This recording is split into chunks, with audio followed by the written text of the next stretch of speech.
Hey, ladies, welcome to another wild word of wisdom. Wow.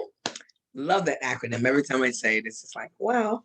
We're talking today about going forward and leaving behind. And this came to me a while back. Like the first time I saw the movie Harriet, it inspired me on so many levels. That's not to say you have to go out and go watch the movie. It touched me in a lot of different places, and there's just one particular scene, spoiler alert, if you haven't seen it, that really has had me thinking about the circumstances where we might be called to do something in our lives that everybody else isn't going to get on the train. Everybody else isn't going to get on the bandwagon. And it is so important for us to know as women who are intentional about inspiring and leading and developing others that we don't get mixed up between how we are supposed to do that and encourage others to move forward versus requiring others to do what we think they're supposed to do at the time that we think they're supposed to do it. So kind of think about it, setting the scene. Harriet's already gotten out of slavery, gone to freedom, and has spent the rest of her life deciding to go back to help others get out. But what happens if on one of the trips she goes back to try to rescue somebody who is so personally important to her that she can't imagine leaving them behind in slavery? And the person says she doesn't want to go. She's not ready to go. That's not the path that she wants to take. In that moment, Harriet, like so many of us, has to decide: do I leave my sister behind and go forward, or do I stay here until she's ready to go? And that's kind of the question for today, because the theme, the mantra, the belief system that undergirds Wild is we don't leave our sisters behind. We go forward and we do this, we link arms together and we do this together, because what has happened with the way society has kind of structured life is we're all doing our own things. You do you, I do me. We meet up somewhere at a juncture, and we've lost a lot in the process of together, of helping each other go forward, of strengthening each other and going forward. Culture has a lot to do with that. If you're a certain cultural backgrounds and ethnicity, you don't tell other people what you're doing. You don't tell people your dreams. You don't tell people your hopes, because of 5 million becauses that come in there, right? What they might do to get in your way, what they might do to prevent you from getting there, how they're not going to wish you good. And so much of that comes from a place of deficit and fear and loss. And we're encouraging this space in history to take time to be well, and to be well in relationship with others, and to be well in relationship with other women. That does not mean that if you are called to go forward and somebody wants to stay behind, that you do not go forward. It might mean instead that you go forward, make your way to safety, as someone pointed out when we met together, because I can't get you to safety until I've gotten myself there sometimes. So it might mean going forward, getting yourself to safety, getting yourself to strength, getting yourself to healing, to be able then to go back. But whether that person comes along with you or not, we all have this great responsibility to kind of run our race in a way that we're outstretched like this. I don't know if you can see that if you capture the whole screen, but at one hand going forward, one hand reaching behind.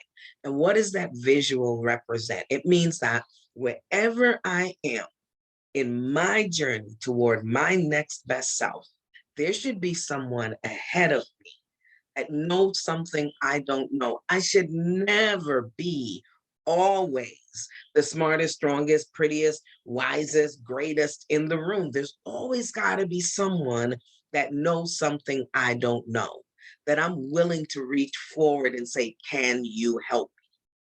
At the same time, There's always going to be somebody behind me that needs me to help them get where they're going to. There is something I know, there's something that I can offer, and to whom much is given, much is required. That means a lot of different things to a lot of different people in this space of I have enough to be able to move forward on my journey.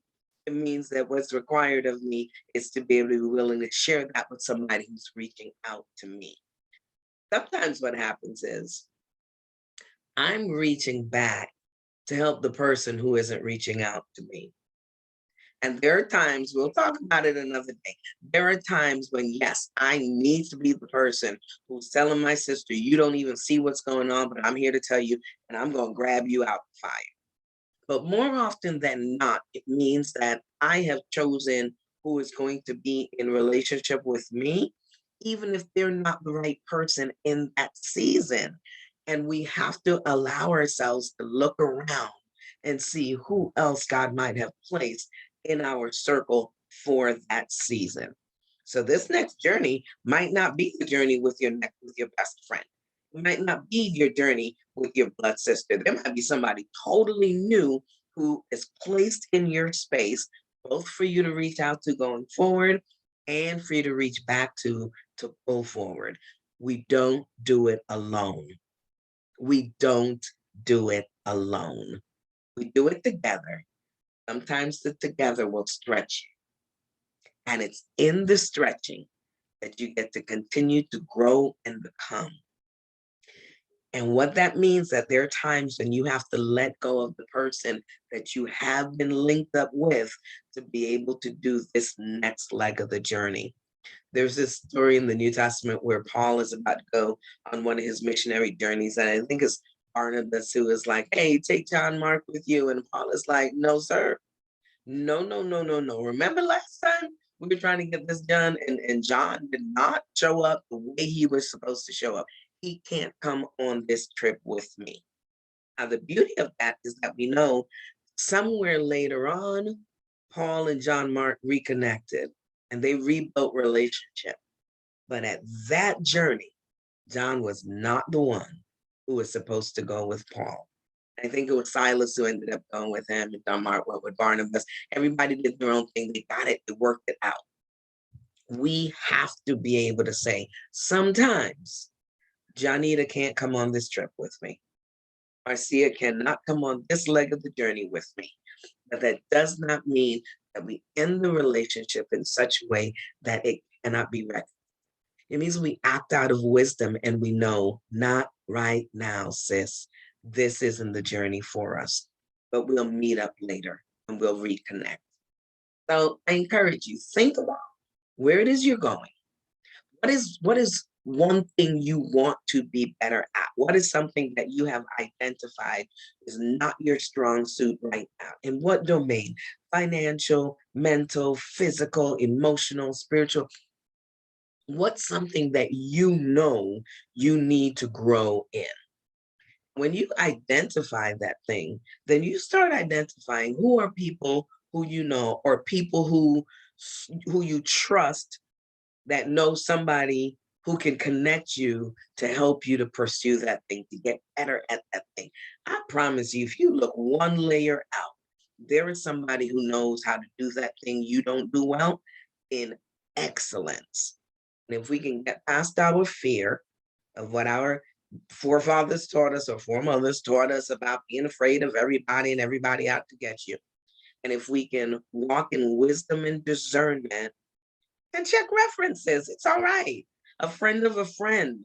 We get to that place and know that everybody's broken and imperfect. So it might not be that match for that person, but you try it again anyway.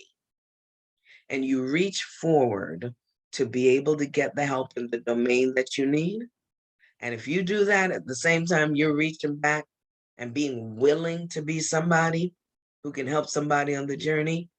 I absolutely believe that we will all continue to grow and stretch and become, moving toward our next best selves.